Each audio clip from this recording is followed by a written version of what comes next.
जहाँ ज्ञान और विज्ञान समाप्त होता है वहाँ अध्यात्म शुरू होता है। ठाकुर जी कहते हैं कि वेदों के द्वारा भी मैं नहीं जाना चाहता हूँ, मैं किसी शास्त्र पुराण के द्वारा भी नहीं जाना चाहता हूँ, मैं सिर्फ भक्ति के द्वारा जाना चाहता हूँ। और जिस दिन ये माया का भ्रमजाल तुम्हारी समझ में आ जाएगा उस दिन उससे उबर जाओगे कि सबको देह परम प्रिय स्वामी, मारे हैं मोह कुमार गामी, जिन मोह मारा तै में मारे, तेह पर बांधे तनय तुम्हारे। संत समागम हर कथा तुलसी दुर्लभ दोय, ये संसार में दुर्लभ चीज़ें हैं जिनकी मैं चर्चा कर रहा हूँ। जय सीताराम दोस्तों, आज आपको लेकर आया हूँ मंदाकिनी गंगा जी के किनारे बिहार जंगलों में और दर्शन कराने वाला हूँ एक अत्यंत गुप्त संत के जो कभी जंगलों से बाहर नहीं निकलते।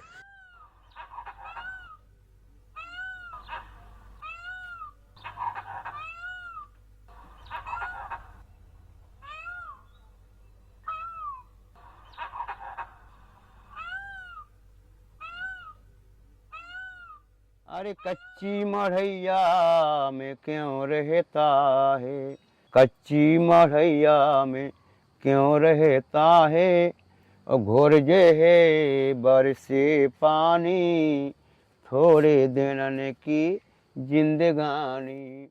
कितनी सुंदर घास फूस की कुटिया बनी हुई है।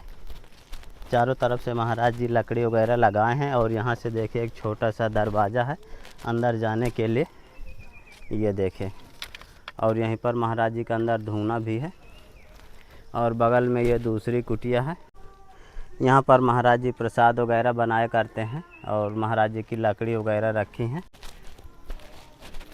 दोस्तों महाराज जी का पाठ चल रहा है। भरत रही मन लाए थे पदार्थ बिलो क्यों न जाए दीनदयाल बड़े।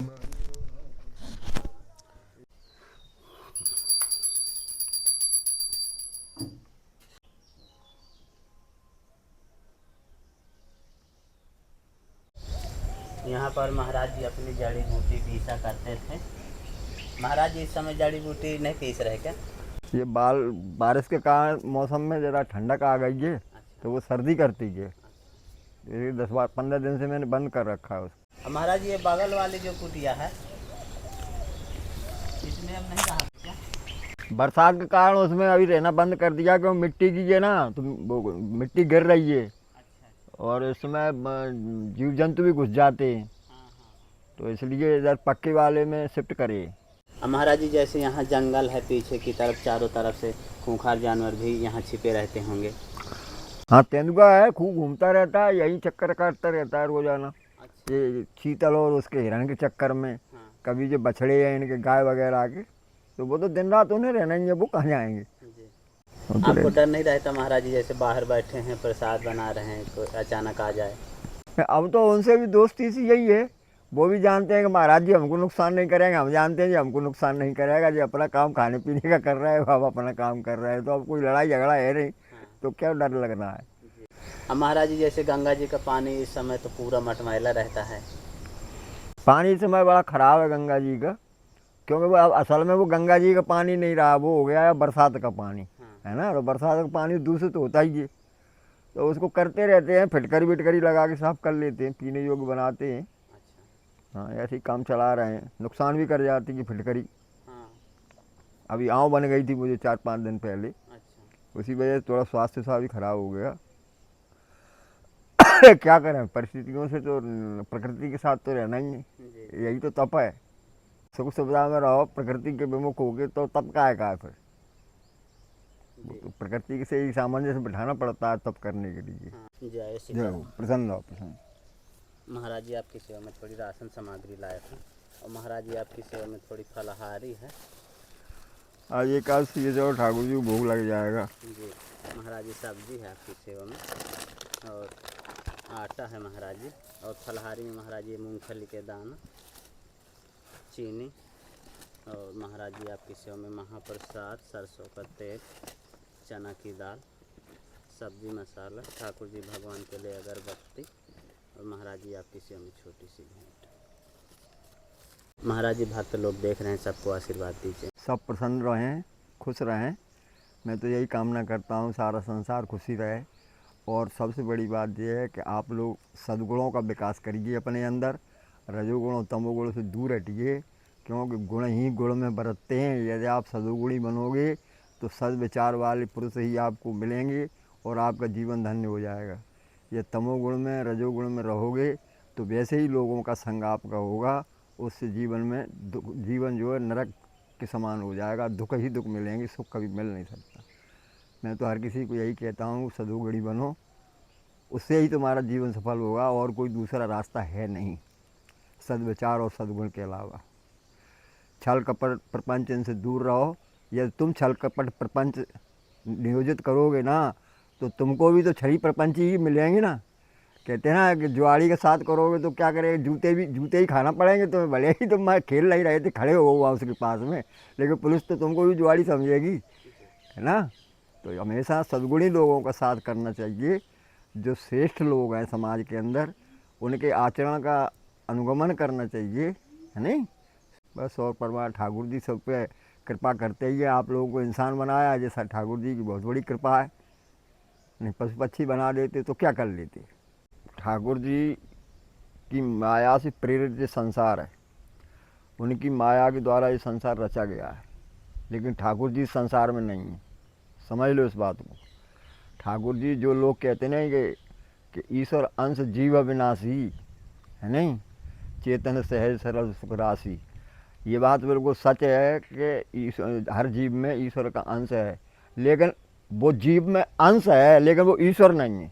जैसे सूर्य की किरणें ज़मीन पर पड़ती हैं तो अच्छी जगह पे भी पड़ेंगी, बुरी करे पर भी पड़ेंगी, इसका मतलब ये नहीं हुआ कि सूरज नीचे उतर आया है ना। तो एक तो भ्रम ये निकाल देना चाहिए कि हमारे अंदर ईश्वर है, हमारे अंदर अंश है तो हम भगवान के हैं। ये बात, हाँ आप भगवान के हो लेकिन भगवान नहीं हो तुम। भगवान के लिए क्या करना पड़ेगा तुम्हें कि आपको सद्गुणी बनना पड़ेगा, सद्विचार से ओतप्रोत रहना पड़ेगा। और यदि परमानेंट सुख चाहते हो, परमानेंट आनंद चाहते हो, इस जन्म में भी चाहते हो और अगले जन्म में भी चाहते हो जो होने वाला है, क्योंकि जाना तो सबको ही पड़ेगा, कोई रुकने वाला नहीं है, अमर होके कोई नहीं आया यहाँ, सब जाएंगे, हम भी जाएंगे और आदिकाल से ये परंपरा चलती आई है। तो सद्गुण विकसित करना चाहिए, सद्विचार रखना चाहिए, सद्मार्ग पर चलना चाहिए, कुमार्ग से बिल्कुल दूरी रखो। और यदि ऐसे लोग आपके आसपास हैं तो उनसे बिल्कुल दूरी बना के रहो। और सबसे बड़ी बात जो है जीवन में इन सब गुणों को विकसित करने में एक सबसे बड़ा सहयोग जो बहुत सरल है वो ये है कि महात्माओं के पास जाना चाहिए, महात्माओं की संगत करना चाहिए। उनसे कहते नहीं कि संत मिलन को चालिए तज माया अभिमान, ज्यों ज्यों पग आगे बढ़ें कोटिन यज्ञ समान। कितनी बड़ी महिमा लिखी है, सोचो आप तो कितना असर होगा इस बात का कि संत से मिलने के लिए जाओ तो अपना तज माया अभिमान, यानी अपनी धन संपत्ति का गरूर छोड़ दो और घमंड छोड़ दो कि तुम मिनिस्टर हो कि सांसद हो, कौन हो कि प्रधानमंत्री हो, नहीं। तज माया अभिमान, ज्यों ज्यों पग आगे बढ़े, जैसे जैसे कदम आगे आपका बढ़ता जाएगा संत की कुटिया की तरफ, तो वो करोड़ों यज्ञ के समान होता है। तो क्योंकि वहाँ मैंने कहा ना कि जिस तरीके से सूरज के प्रकाश में सबको शांति मिलती है, ऐसे ही संत के पास जाने से, उसके पास रहने से आपको जो उसके प्रकाश से जो तुम उद्भासित होगे, वो जो तुम्हारे शरीर पर पड़ेगी, उसकी रश्मियाँ पड़ेंगी, जो उसका मैग्नेटिक असर तुम्हारे शरीर पर मन मस्तिष्क पर होगा, उससे ज़रूर विचार बदल जाते हैं इंसान के। बहुत लोगों के बदले हैं, पुराण शास्त्र भरे पड़े हैं उन इतिहास में। भक्तमाल पढ़ोगे तो उसमें पूरे के पूरे आपको यही उदाहरण मिलेंगे। अब सोचो आप, जब अकबर बादशाह जैसा बदल गया, पता है आपको अकबर बादशाह का नाम भक्तमाल में है। हाँ, भक्तमाल में वो भक्तमाल में सिर्फ उन्हीं लोगों के नाम दिए गए हैं, उन्हीं लोगों की जीवन गाथा लिखी गई है जो भगवान के भगत हुए। तो स्वामी जो हरिहर दास जी हुए थे, हरिहर दास जी का वो चेला बन गया था आखिरी में अकबर, इसलिए वो अकबर महान हो गया। तो सोचो संत की कितनी बड़ी, हरिदास जी महाराज मार्ग बना हुआ है उनके नाम से वृंदावन में, जिन्हें स्वयं ठाकुर जी प्रकट हुए। जो बिहारी जी की मूर्ति है ना, जिसको संसार दर्शन करने जाता है, वो स्वयं हरिहर दास महाराज जी को कन्हैया ने दी थी जब वो जिद पड़ गए थे कि नहीं आपको तो हमारे साथ ही रहना, आप जाओगे नहीं। तो उन्होंने कहा आप इसको रखो, आप यही मान के रखना चलना कि मैं आपके साथ हूँ 24 घंटे। संत समागम हर कथा तुलसी दुर्लभ दोई, ये संसार में दुर्लभ चीज़ें हैं जिनकी मैं चर्चा कर रहा हूँ। इनको करना चाहिए, इनके लिए प्रयास करना चाहिए। जैसे और सारे कर्मों के लिए आप उद्योग करते हो, तो जीवन में ये सुख चाहना है, जीवन में उत्थान करना है, तो संतों के पास ज़रूर जाना चाहिए। खोज खोज के जाना चाहिए, ढूंढ ढूंढ के जाना चाहिए, कहाँ मिलेंगे, कहाँ तप कर रहे हैं।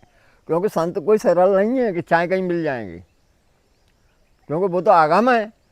उन्हें क्या है, वो तो काऊ किस कंदरा में घुसे होंगे, काऊ किस जंगल में पड़े होंगे, कहाँ किसी नदी के किनारे पड़े होंगे, काऊ किसी पेड़ पे लटके होंगे। नहीं, उन्हें सांसारिक लोभ मोह से तो कोई लेना देना होता नहीं है। तो वो सिर्फ ठाकुर जी की शरण में रहते हैं, और ठाकुर जी स्वयं ही कहते हैं कि मेरी बात एक बार गलत हो सकती है, लेकिन संत की कही हुई बात गलत हो नहीं सकती। उसको तो मैं पूरा करके ही रहूँगा, चाहे मेरी बात झूठी पड़ जाए।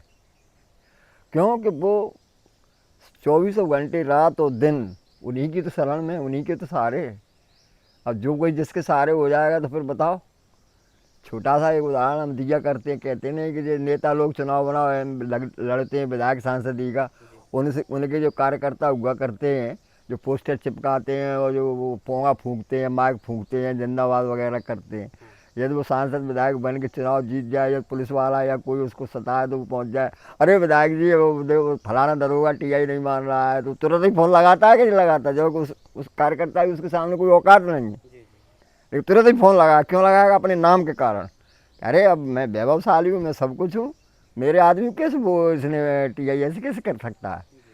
तो सोचो, जो जिसके अधीन हो जाओगे, जिसके नाम का गुणगान करो, वो अपने नाम की महिमा रखने के लिए तुम्हारे जीवन में क्यों नहीं बदलाव ला देंगे, क्यों नहीं आपको सुख दे देंगे। और जो सुख उनके द्वारा मिलेगा, जो सुख उनके संरक्षण में मिलेगा, जो सुख उनके प्रेरित मिलेगा, वो सुख अगाध होगा। ऐसा होगा जैसे गहरे पानी में जब मछली चली जाती है तो बड़े परम आनंद में हो जाती है। वो सुख कभी आपका छूटेगा नहीं, कभी जाएगा नहीं, उसका भय नहीं होगा। महाराज जी, भगवान के बीच में माया आ जाती है, माया की तरफ लोग चले जाते हैं, भगवान का भजन करना भूल जाते हैं। यही तो उस माया का खेल है।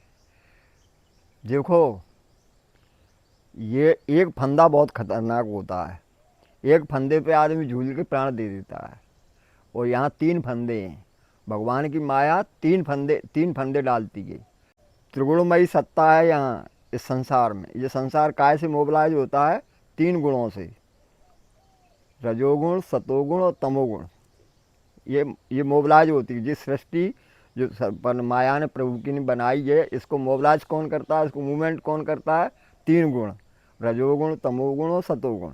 समझते जाना मेरी बात को ध्यान से। अब आया जीव का अस्तित्व। गुण तो तीनों अपने घूम ही रहे इसमें ब्रह्मांड में। अब आया कौन? जीव रूप।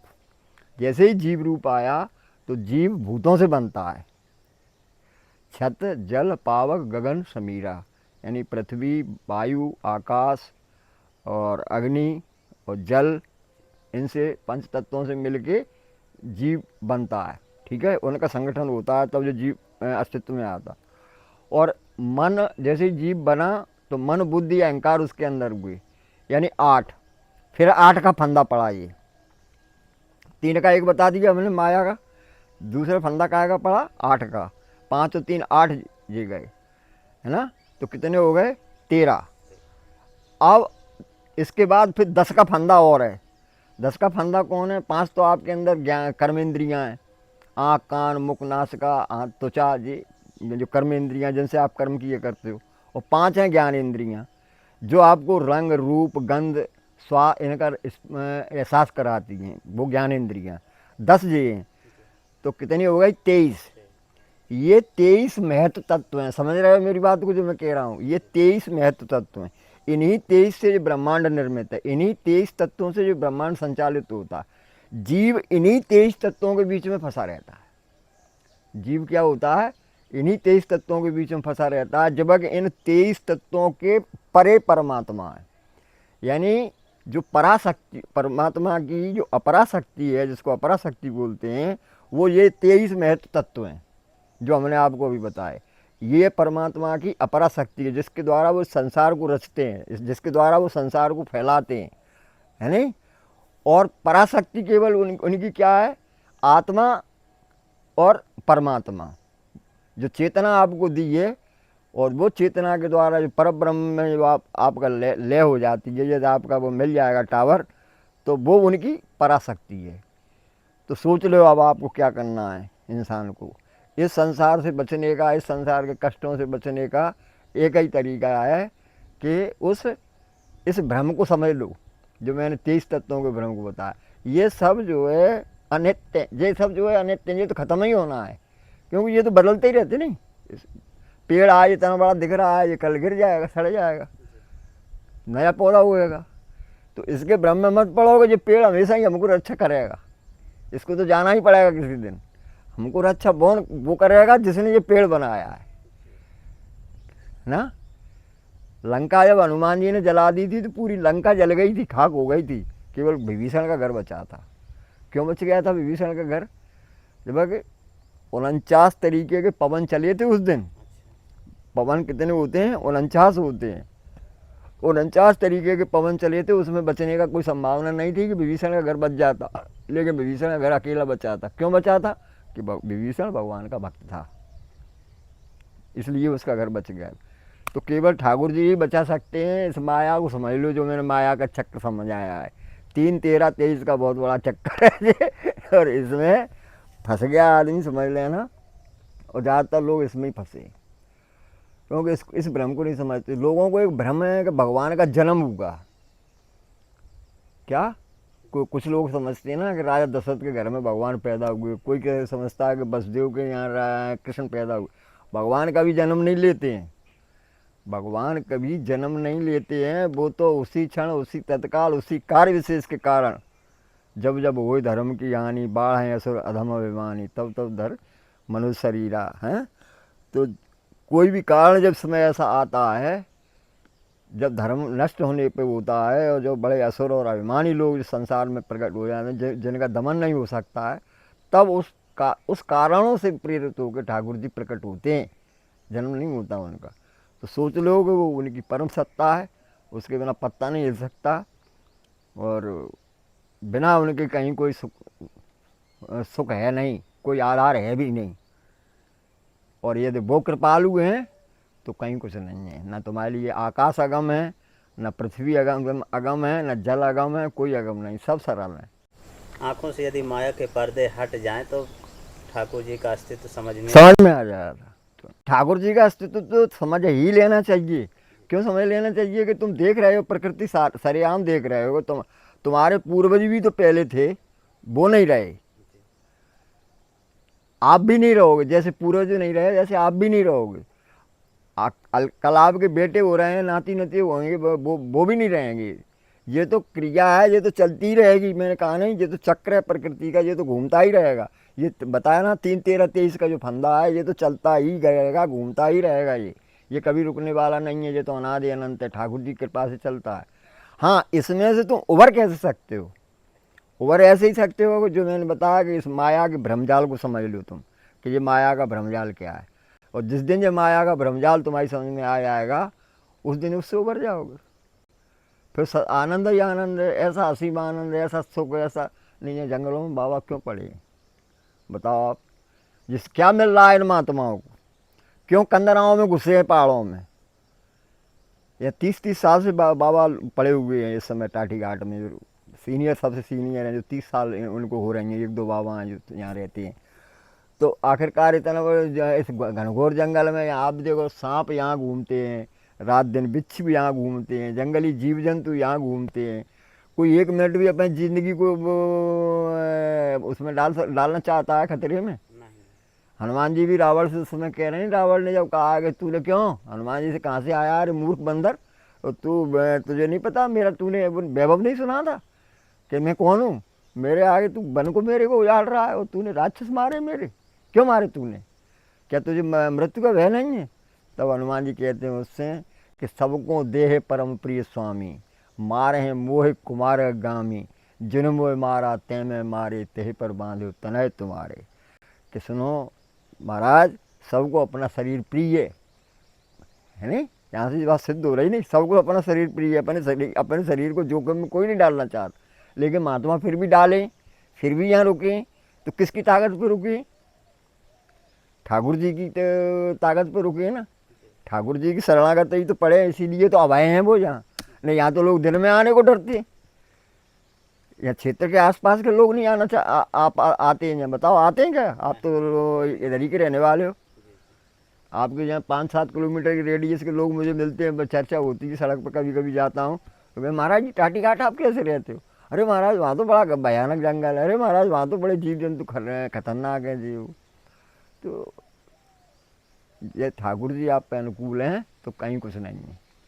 अब महाराज जी पहाड़ों से भी कुछ फल फूल मिल जाता है? हाँ मिलता है। ये इस समय चटनी बटनी के लिए बढ़िया कैंथा आ गया है, कैंथे की चटनी बन जाती है। अभी थोड़ी बेल आ जाएंगे तो बेल खाने को मिलते हैं। ये तुम्हारे मऊगा वगैरह होता ही है यहाँ, तो मऊगा वगैरह हो जाता है कभी कभी, खाली गया इच्छा हुई तो। ज्ञान की धार कृपाण की धारा, परत खगेश लगे नहीं बारा। यानी ज्ञानी होना बुरी बात नहीं है, ज्ञानी हो, लेकिन ज्ञानी के साथ में भक्त बने रहो। भक्त बने रहोगे तो ठाकुर जी 24 घंटे आपके ऊपर, जैसे माँ अपने अबोध बालक पर नज़र रखती है, काम घर के सारे करेगी लेकिन बच्चे पे ध्यान रखेगी तो बचाती रहती है उसको, यदि उस पर कोई संकट आए। ऐसे जो है भक्त पर भगवान नज़र रखते हैं अपने पे, और ज्ञानी पे वो नज़र नहीं रखते। ज्ञानी यदि अपने घमंड में जो आ जाएगा हम तो परम ज्ञानी हो चुके हैं, तो जाओ भाई हमारा ज्ञान है, जो जैसा तुमको ज्ञान है वैसा अपना करो जाके। तो ज्ञान की धार कृपाण जैसी धार होती है। हो सकता है कि आप पथभ्रष्ट हो जाओ अपने ज्ञान के चक्कर में। कृपाण जिस तरीके से दोनों तरफ काटती है नहीं, ऐसे ही ज्ञानी कटता है। क्या पता कि खुद को कब कट जाओगे तुम्हारा पता नहीं लगेगा। और भक्त कभी नहीं कटता है, क्योंकि उसके तो आश्रयदाता प्रभु है ना। उसकी तो जैसे माँ पे बालक की, अबोध बालक की रक्षा करती है, ऐसे भक्त को 24 घंटे भगवान देखते हैं, इसलिए उस पर कोई आपदा नहीं आ सकती। और वो क्यों? भक्त ज्ञानी नहीं होता, वो तो भगवान को केवल जानता है, दूसरे को जानता ही नहीं। अरे क्या लेना कि वेद में क्या लिखा है, भागवत में क्या लिखा है, उससे क्या हुआ है? तो प्रभु जी हमारे ठाकुर जी, ये बात खत्म हो गई है ना। इसलिए भक्त बने रहना चाहिए।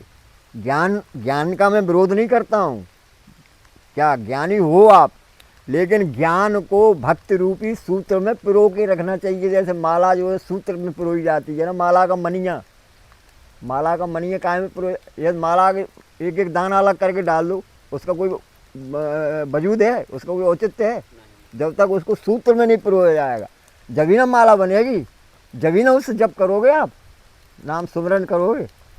तो ज्ञान को क्या करना चाहिए? भक्त रूपी सूत्र में पिरो के रखना चाहिए। ज्ञानी बने रहो, बहुत अच्छी बात है। अच्छे पढ़ो लिखो, स्वाध्याय करो, शास्त्र पढ़ो, लेकिन ज्ञान को घुमाते मत फिरो तलवार लेके कि हम बड़े ज्ञानी हो गए।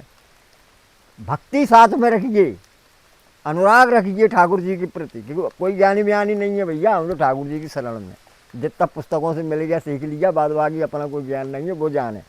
क्योंकि वेद भी उनको नेति नेति कहते हैं। आखिरी में ठाकुर जी कहते हैं कि वेदों के द्वारा भी मैं नहीं जाना चाहता हूँ, मैं किसी शास्त्र पुराण के द्वारा भी नहीं जाना चाहता हूँ, मैं सिर्फ भक्ति के द्वारा जाना चाहता हूँ। किससे जाने जाते हैं? इसीलिए तो वेद ने क्या कह दिया? नेति है, नेति है, नेति है, माने अनंत है, अनंत है, अनंत है। जितना हम जान पाए हमने बता दिया, इसके अलावा भी क्या है वो ही जाने। क्योंकि जिसके रोम रोम में ब्रह्मांड समाये, एक ब्रह्मांड जिसमें हम तुम खड़े हो, तो उनके तो रोम रोम में ब्रह्मांड समाये। क्या जानोगे उनको तुम ज्ञान से? जहाँ आध्यात्म को क्या कहते हैं, जहाँ ज्ञान और विज्ञान समाप्त होता है वहाँ आध्यात्म शुरू होता है। समझ रहे हैं? जहाँ ज्ञान और विज्ञान समाप्त हो जाता है, जहाँ विज्ञान की पहुँच खत्म होती है, तब अध्यात्म स्टार्ट होता है। अब जब विज्ञान समाप्त हो गया, विज्ञान की पहुँच समाप्त हो गई, तब अध्यात्म शुरू हो रहा है। अब अध्यात्म में कितने आगे जाना है, इसको कैसे कोई कह सकता है कि हम बड़े ज्ञानी हैं, हम सब कुछ जान गए? इसलिए तो वेद ने कह दिया परमात्मा तो अनंत है, अनंत है, अनंत है। कोई नहीं कह सकता, कोई नहीं निश्चित करके कह सकता कि इस कारण से परमात्मा मिल जाएंगे या उस कारण से परमात्मा मिल जाएंगे। हाँ, भक्ति से लगे रहो तो कभी ना कभी लहर आएगी। तो देखा दोस्तों किस तरह से महाराज जी बीहड़ जंगलों के अंदर रहकर बिल्कुल साधारण तरीके से भजन साधना करते आ रहे हैं। दोस्तों संतों की तपस्थली का वीडियो आपको कैसा लगा आप हमें कमेंट में ज़रूर बताइएगा। जल्द ही मिलते हैं एक नई जगह एक और नए वीडियो के साथ। तब तक के लिए कामतगिरी जर्नी की ओर से आप सभी को धन्यवाद।